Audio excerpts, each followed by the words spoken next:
Hey everybody, meteorologist Sarah Gannon here. Happy Tuesday, everybody. Hope you had a fabulous day and looking ahead to the week in store. Kind of talking a little bit more on what we had discussed last night, especially when it comes to Hurricane Melissa. But we'll also kind of briefly touch on our local forecast too. So if you happen to be watching on Facebook, feel free to drop any questions, comments, concerns, anything like that into the comment section.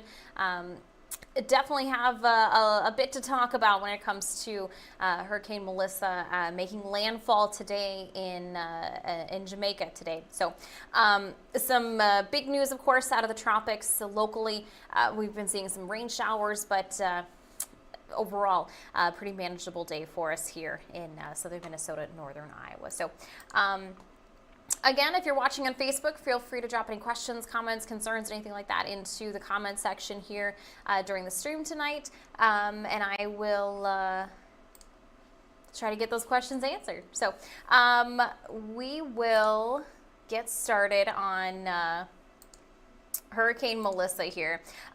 So Hurricane Melissa made landfall today in Jamaica near New Hope, so kind of in the southwest part of the country there.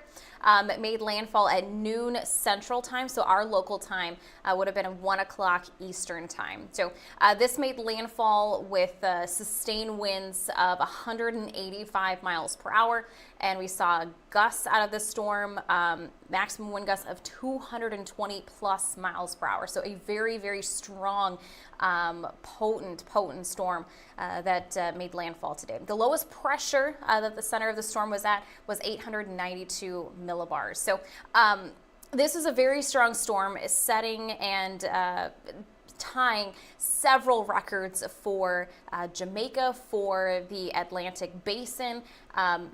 Again, just a lot of stats with this storm because of how strong this one is. This is one of the strongest ever Atlantic hurricanes, and so that's kind of classifying that for the Atlantic Basin, because we can have hurricanes in the Atlantic Basin, Pacific Basin, so a lot of different stats for a lot of different ocean basins in the world. So this is so these records that we're going to be that I'll talk about here in just a second is going to be based out of the Atlantic Basin. But this particular storm, so Melissa as a whole, seeing the second strongest winds on record, with those sustained 185 miles per hour. The strongest storm on record had wind gusts of 190 miles per hour. And this Melissa also had the third lowest pressure. So again, a very, very strong storm. And if I read correctly, I believe that this storm went from a tropical storm to a Category 4 hurricane in a matter of 24 hours. So very rapidly intensifying storm. Of course, making landfall as that Category 5 hurricane. So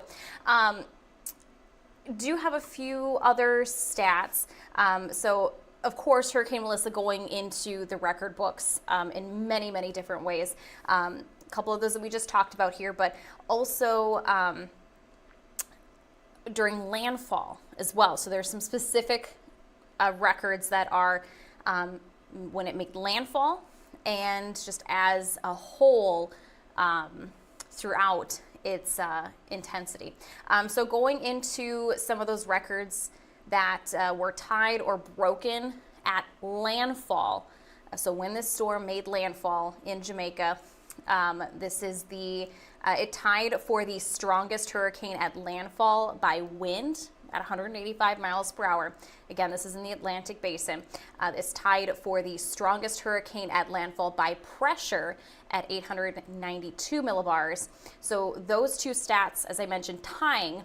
So this tied with the 1935 Labor Day hurricane.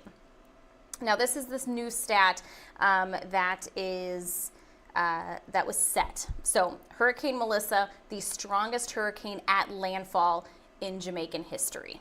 So this is, again, we'll definitely start to see more images, more videos coming out here as we see daylight heading into tomorrow and the storm moving out of the Caribbean there. But definitely expecting to see catastrophic damage and flooding. Not a good situation down in that direction. Another thing of note here with Hurricane Melissa, this storm becoming the first Category 5 hurricane in the Atlantic to make landfall since Hurricane Dorian in 2019. So Dorian made landfall as a Category 5 in the Bahamas, and that was, again, in 2019. So it's been a while since the Caribbean has seen this strong of a storm. Also of note, of the handful of hurricanes and tropical storms, tropical systems that we've had this year for 2025, Melissa being the strongest by wind and by pressure of the 2025 season. So a lot of stats that we're kind of throwing at you here tonight, but certainly just something that, I'm kind of at a loss for words. It's kind of putting into perspective, seeing these winds at landfall at 185 miles per hour. That is like a EF4 tornado. And with how slow that these storms move, in this case, like last night, we saw that Melissa was only moving at about 2-3 miles per hour, very, very slowly. So think of like a category, or an EF4 tornado just kind of sitting over you for hours and hours and hours. Obviously, we don't see hurricanes here in Minnesota, in Iowa, but we do see tornadoes. We typically don't see tornadoes that strong, but it's possible. It's happened. They're more of a rare occurrence, but something to just kind of tangibly try to, put into comparison. That was something that Nick and I were talking about back in the Weather Center here earlier this evening. Trying to put into perspective, what a hurricane would be like, So continuing on here with Melissa, we'll get a current update. Has picked up in speed, has weakened some. So Melissa is now at a Category 3 hurricane, so still a major hurricane moving through the Caribbean. That eye wall now past Jamaica. Obviously, as you can see here with satellite and that infrared there, Jamaica still being hammered with high winds, torrential rain. So they're not out of the woods yet. Expecting to see some improvement there heading into tonight. But this storm continuing to move northeast at about 8 miles per hour. So that speed has picked up a bit since yesterday. We're still looking at winds now. Winds now at this point, sustained winds about 125 miles per hour and gusts about 175 miles per hour. So we'll still see this storm now, as you can tell, making those outer bands, making impacts, making waves through the eastern part of Cuba. That eye, though, expected to make landfall into Cuba here either late tonight, more likely into early Wednesday is when we'll see that landfall there into Cuba. But we'll actually put things into motion there and kind of put out that storm track here. A little bit smaller to see kind of on my screen. But looking to see that hurricane again making landfall into Cuba here as we move into Wednesday. Expected to be northeast of Cuba there by Wednesday afternoon, and that will continue to move kind of in that northeast direction, making its way into the open Atlantic again. Expected to be down to a Category 2, looks like about Tuesday afternoon, Tuesday evening, but still a lot to keep an eye on there through the Caribbean. So we'll continue, of course, to keep an eye on Melissa here over the next few days as this continues to make its way through the Caribbean. But it sounds like the mountains that are in Jamaica and in Cuba are going to kind of start to take some of that energy, kind of tear up a little bit of the hurricane. So the landscape there of the countries will start to kind of cause that hurricane to lose some of its energy, so we'll continue to weaken that storm as it continues to move to the northeast. So, but still a very strong major hurricane. The National Hurricane Center classifies Category 3 and up as major hurricanes. So Melissa's still a major hurricane here at the 9 o'clock hour, and we'll continue to keep an eye on her as the night progresses. So just jumping over to Facebook to see if there's any comments, any questions, anything like that. Not seeing anything yet, but hey, that's okay. If you think of something, feel free to hop there into the comments. So if you are interested at all in learning more about the hurricane, we do have a little bit of a write-up with some of those stats if you wanted to see kind of the numbers and visualize some of those numbers. Sometimes just kind of talking, it's a lot getting thrown at you, so sometimes it's nice to see some of those numbers. We have that on our website, ktdc.com. It's one of those top stories here this evening. You can check out that write-up that we did, but also Chief Meteorologist Nick Jansen, he did a great explainer on some of those stats during our 5 o'clock and 6 o'clock broadcasts. And so we have that video attached as well if you happen to miss one of our earlier broadcasts. So some fun things to kind of look at in terms of just the stats of this hurricane.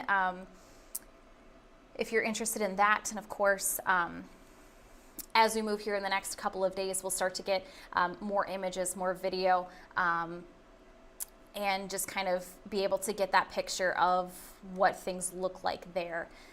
Moving forward here in the next few days, but certainly something we continue to keep our those folks there impacted in our thoughts and prayers. So let's move forward into, we'll just kind of do a brief look over here at our local forecast. Closer to home, things are on the quieter side. We did have some rain showers out there today. Looking at your first alerts, we're talking frost potential, some rain chances here for this evening, and we'll keep an eye on some seasonal temperatures here in the coming days. So this evening, those spotty showers, we'll still see them here this evening, extending into early Wednesday morning before things dry up for that morning commute and for the daytime hours on Wednesday. Maybe some moderate showers possible at times, but mostly some light activity is expected. For the rest of the week, moving into the midweek, temperatures will stay seasonal with highs there into the 50s, some lows into the 30s. So we will bring back that frost potential. The growing season is over, so we won't expect to see any more frost or freeze related headlines coming from the National Weather Service, but just something to be mindful of. If you were able to save some of those plants and you brought them back out, you'll have to watch the forecast, watch those lows, those morning lows here for the next few days. Having to bring them inside or get them covered up again. So we'll take a look at current rainfall amounts. A lot of that higher amounts, upwards of 1/4 of an inch or so, mainly along and west of the I-35 corridor. We talked about that last night. That's where we were going to be seeing that better chance for rainfall to occur throughout the day. Better chance of seeing that accumulating rain. Areas east of the I-35 region, you notice the kind of lighter blues, maybe up to 1/10 of an inch. Really not seeing much for rainfall totals here yet this evening, but looking at our high-res radar here, we're starting to see some of those showers building in along and east of the Highway 52 region. So we will start to see maybe a few sprinkles moving into the Rochester area, maybe a little drink of water there in that direction. But seeing some showers towards Austin, Decorah here at this point, seeing some showers starting to move into Preston, but otherwise a lot of shower activity towards Mankato, St. James, that direction. That cold front today has been slowly making its way through the state of Minnesota, kind of turning into more of a stationary front at this point, so it really has stalled out. That's kind of why we had forecasted and talked about, and now we're seeing where that rainfall really is kind of lining up west of the I-35 corridor. So again, kind of confirming what that forecast was last night of where we'd see that best chance for rain shower activity. So looking ahead here to the next few hours overnight, expecting to see some of those showers kind of filling in a little bit. And I'll kind of back this up and slow it down a bit more. So again, I think we will see maybe a few showers here in the Rochester area later tonight. We just have to wait till about 9, 10, 11 o'clock before we see that rain chance moving in. So we'll get there, a little slow. But again, really didn't expect to see much in terms of totals for the Rochester area. So as we move into the overnight, by about 2, 3 o'clock tomorrow morning, so again, very, very early Wednesday, late tonight, the shower's pretty much done for. We'll see them pushing south. And as we move into Wednesday then, starting to see those clouds dissipating. So as we move towards about 7, 8 o'clock tomorrow morning, we should start to see some sunshine poking through the clouds and that cloud cover gradually pushing out of the region. So daytime hours on Wednesday looking pretty fabulous. We'll look to see some sunny skies, some seasonal temperatures, upper 40s to low 50s. And then as we move into Wednesday night, clear sky. Look forward to Thursday morning where we start to bring back a little bit of some cloud cover here for the region. So in terms of temperatures, staying pretty seasonal for the midweek. Thing we're watching though is moving into Friday for Halloween and Saturday, little bit of a dip in those temperatures. We'll see temps into the mid to upper 40s for highs, so a little bit below average, but still kind of within that range. It'll kind of be cooler fall temperatures for sure. The good news is the 40s for highs don't last long, expecting to see some 50s back in the forecast by early next week. If you're not quite ready for the cold fall temperatures like the 40s, the good news is, if you're liking that, I'll kind of slow this down here. I didn't put a stop point at it. Looking further out with that 8 to 14 day temperature outlook from the Climate Prediction Center, pretty good chance of seeing some above average temperatures across the upper Midwest. So I'd say probably about 60 to 70% chance of some above average temperatures here in the local area. So this date-wise would be roughly November 5th through the 11th. But what I want to show you too is zooming out, you can see that most of the country, especially areas west of the Mississippi, looking at above average temperatures. So a lot of us here in the country will be looking at warmer than normal temperatures as you move into kind of that first full week of November. So if you're kind of still enjoying some of these fall temperatures, I think fall kind of looking to stick around a little bit longer here. So I would say we could definitely be looking at more 50s here in the forecast area, kind of looking a little bit further out with that long range forecast there. So maybe something to look forward to.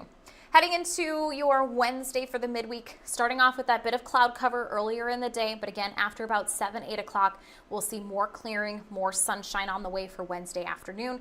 As I mentioned, high temperatures will be very seasonal into those lower 70 or lower 50s here. 7-day forecast, temperatures on the cooler side for Halloween on Friday. Patchy sunshine, I'd say. Probably mostly cloudy skies, not completely overcast, but I'd say we could maybe see a few peaks of sun there for Halloween. But temperatures on the cooler side for Saturday. And then friendly reminder, we fall back Saturday night into Sunday. So friendly reminder for this weekend, don't forget to set your clocks back an hour before you head off to bed Saturday night. If you have the cell phone, you don't even have to worry about it. So the nice thing, but the clock, radio in the car, I don't know if you have do I have to do that with it? I got a newer car, and so I'm used to, you have to push the buttons to manually adjust the clock. So I honestly can't remember if it just does it on its own now, or if it's something I still have to fix. I don't remember. We'll find out this weekend. But yeah, kind of glossing over here what we're expecting heading into our Wednesday forecast. But again, looking forward to Halloween on Friday. Forecast still on tap for no snow, no rain, staying dry for Halloween on Friday. I'd say by the evening hours, trick-or-treating temperatures will be kind of into those lower to mid 40s. So definitely needing an extra layer under that costume this year. But the good news is I don't think you need the boots, the winter coat, maybe a fall coat for sure. We will be looking at more seasonal temperatures in those lower 50s by early next week. So some good news there. Hopping on to Facebook again. Not seeing any questions or comments or anything like that. So I'll take it as kind of a quiet, easygoing day. So, but again, we'll continue to keep an eye on Hurricane Melissa here. We'll continue to keep an eye on that through the night and into the next few days, of course. So definitely feel free to drop any questions, comments, anything like that in the comment section. I'll keep an eye on that here for tonight and even into tomorrow, just to double check, see if there's anything there. But I hope everybody has a great Wednesday, a great rest of your week, and we'll see you during our next weather check. Have a good one, guys.